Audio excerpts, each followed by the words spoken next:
to the clinic this morning, and today I'm delivering our Tribe Trauma-Informed Care training, and I'm really excited about that. I don't get to deliver it very often. I'm delivering it with our Tribe service lead, Rachel, and I really love this training. I really enjoy it. We get so many different adoptive parents, foster carers, parents, social care practitioners, health practitioners on there, and it's just a really lovely training to deliver and get everybody's views and see what's going on with them. So this week, week 1 is what is childhood trauma and what is trauma-informed care, and it got me thinking about adverse childhood experiences, because for many of our children, those adverse childhood experiences have been what's led to childhood trauma. So I was just thinking, what are the top 5 adverse childhood experiences that we see impacting our children at our clinic, so those children who come to our clinic? So I thought I'd explore that. I like to explore these things with a team, so I'm going to go and ask the team, see what they think, and then I'm going to take a look and see what the top 5 adverse childhood experiences are that lead to children coming to see us for childhood trauma related needs. I'm here. It looks like I'm the second person here today, which is unusual. Usually I'm the first, but let's go in and get started.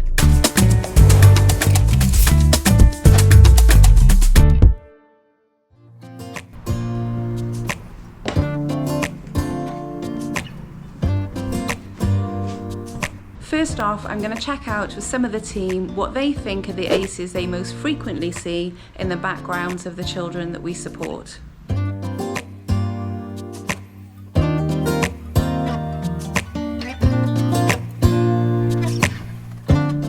Hey Jess, right place, right time. This is a disaster. For the children you support in residential care, Yes. what are the top ACEs that you see in their backgrounds? I would say the top ACEs that we see are domestic abuse, sexual abuse, neglect, and chaotic household. Thank you. You're welcome. And you work with quite high level needs in residential care? Yeah, extremely high level. Yeah. Yeah. Thanks, Jess. You're welcome.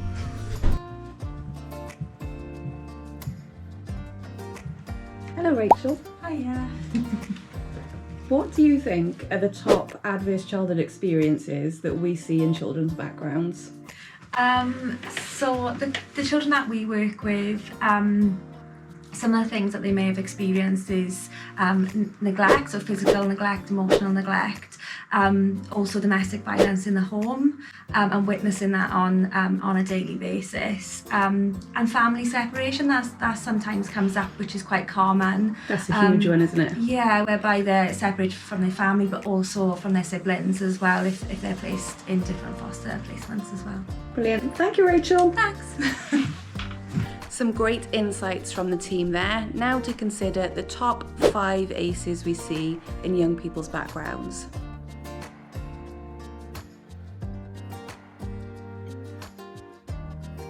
If you don't know already, we support children who are experiencing complex trauma from adverse childhood experiences. The children we support have some of the most complex needs, all from the trauma they've experienced. They can be experiencing things like childhood aggression, developmental delay, social difficulties, relational difficulties, and so many more emotional, psychological, and behavioural difficulties. And our job is to do our best to support them in any way that we can. We use a combination of trauma-informed care for parents and therapy for children to support the children's needs. But what has led to these needs? What has led to this complex trauma? What are the adverse childhood experiences that are in the backgrounds of the children we support? This really got me wondering, so I thought I'd look into our top 5 adverse childhood experiences. One of the great things about being an evidence-based company is that we take data on everything. That means I don't have to guess what the top adverse childhood experiences are. I can actually check it out in the years of data we have on the children that we've supported. So let's head over to my office and check it out.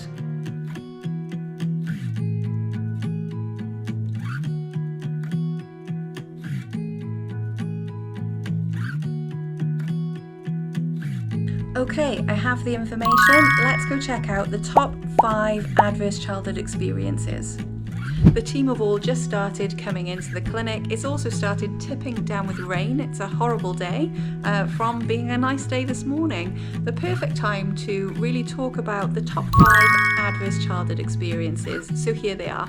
Number 5 was sibling separation. Now, I was a little surprised when Rachel said this one because it's not one that immediately springs to mind, but she was absolutely right. It is in the top 5 of adverse childhood experiences that the children we support have experienced. Whereby they're separated from their family but also from their siblings as well if they're placed in different foster placements as well. I shouldn't really have been surprised by this one because it is one that we see often. Lots of our children have experienced sibling separation, either within their birth families or if they've moved into foster care or adoptive families, and this is a real adverse childhood experience that can impact them in the longer term. Sibling separation is difficult for any child, but for many of the children that we support, there is also added complexity there.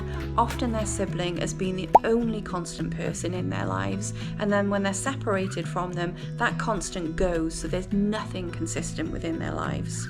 Some of our children will also have provided a caring role for their sibling because they grew up together in adverse situations, and this means that separating them brings a lot of worry for those siblings who've always cared for their younger siblings.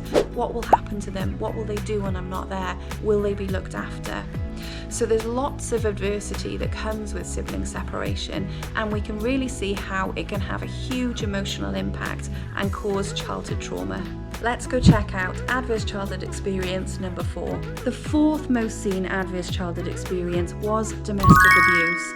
Now, this one didn't surprise me at all that it was in the top 5. What surprised me was that it wasn't higher than number 4. We see this so often in the backgrounds of the children that we support that both Jess and Rachel mentioned it as significant. Domestic abuse. Also domestic violence in the home. Domestic abuse obviously has a huge emotional impact on a child. Will I be safe? Am I protected? Will I be hurt, or will someone I love be hurt within this environment? But there's also a wider impact as well. There can be an impact on regulation, on a child's ability to resolve conflict, and on their ability to make sense of what's going on within the world. For children who've experienced domestic violence, often they think that's the way that you do resolve conflict, or that's the way you interact with people, and therefore that's what they expect from adults, and it's very difficult for them to feel safe and secure because of those experiences. Domestic violence has an absolutely huge impact, which is why both of our therapists mentioned it. Let's go check out adverse childhood experience number 3. Our 3rd most seen adverse childhood experience is chaotic household. Jess mentioned this one. Chaotic household. Now, this might be an adverse childhood experience that you've not heard of or weren't expecting to see within the top 5, but it is one we see all of the time in the backgrounds of the children that we support. A chaotic household means that there is actually chaos within the home. There's nothing organised, there's no routines, there's no boundaries in place, and just thinking back to the homes that I've visited that have been like that in the past, there is absolute chaos. There's no structures at all, there's nothing that can help the child regulate or make sense of their world, and it is chaotic. It's a chaotic household, and that can have a huge impact on a child, and then their ability to adapt to routine and structure and order when they move from that environment. An adverse childhood experience that should really be noted because it's often one that's overlooked, but as we can see from our data, it is within the top 5, number 3 of our most seen adverse childhood experiences. Now let's go check out number 2. Our second most seen adverse childhood experience in the background of the children we support is again one which I wasn't expecting to be so high on the list. It's adult mental health difficulties. So that will be mental health difficulties in the adults that are parenting and caring for the child, and that impacts on their ability to parent and care and the relationship that they have with the child. Children are deeply impacted by the emotional availability of the adults around them, and not only the emotional availability, but the availability for them to provide for their basic needs. So provide comfort, provide warmth, provide food, all of those things that we need to survive. And if an adult has mental health difficulties, often all of those things are impacted. So their emotional availability and their ability to provide that safe and structured care. This can and does have a significant impact on the child and can result in childhood trauma. There's then those adult mental health difficulties that can lead to an adult being emotionally unavailable for a child, or in some cases be emotionally abusive to a child. Now these can have an absolutely significant impact that can be long term, and they're adverse childhood experiences that really need to be noted in the backgrounds of our children and young people so we can provide the most effective support. So the second most seen adverse childhood experience was surprisingly adult mental health difficulties, but what is number 1? The number 1 adverse childhood experience that we see in the backgrounds of the children that we support who are experiencing complex trauma, I'm guessing many of you will already have predicted this, is neglect. Many of the children that we support have experienced neglect in their backgrounds. Neglect in the form of a lack of food, a lack of warmth, a lack of comfort, a lack of adult interaction. In some cases, it could have been a lack of being taken to education, being interacted with, and all of these things, there's so many different forms of neglect, can have a significant impact on our children, and it can be a long-term impact. There are so many different types of impact from neglect, and we see such a range in the children that we support. It really is determined by the type of neglect experienced, when that neglect happened, and how long it was for. And this is where really trauma-informed care comes in, because with trauma-informed care, it's essential to look at the child's specific trauma history, what they've experienced, when they experienced it, and what that means for the child. And then that helps us determine the best trauma-informed support for them. And that's what understanding these ACEs is really all about. If we can understand the adverse childhood experiences that have led to childhood trauma, we can really start determining how we can best support our children. It really doesn't surprise me that neglect is our number 1 seen adverse childhood experience in our children's backgrounds. We see it all the time. There's so many different forms of neglect, and the real breadth of the impact is huge as well. So really one to note and be aware of. Now the clinic is starting to get busy. You can probably hear all the hustle and bustle in the background. So I've just got time for one trauma-informed care top tip before I finish up. Trauma isn't always about what happened. Very often it's about what didn't happen. What didn't a child receive? What nurture, what care, what interaction, what connection didn't they have? And what has been the impact of not having those experiences? Not having those experiences can be as significant as any traumatic experiences that they have had. And in trauma-informed care, we really need to remember that. So when you're looking at a child's trauma history and trying to determine the best way to support them, always remember to look at what didn't happen, what didn't they have. Now, if you want more trauma-informed care top tips, then remember to subscribe to Tribe for trauma-informed care in practice.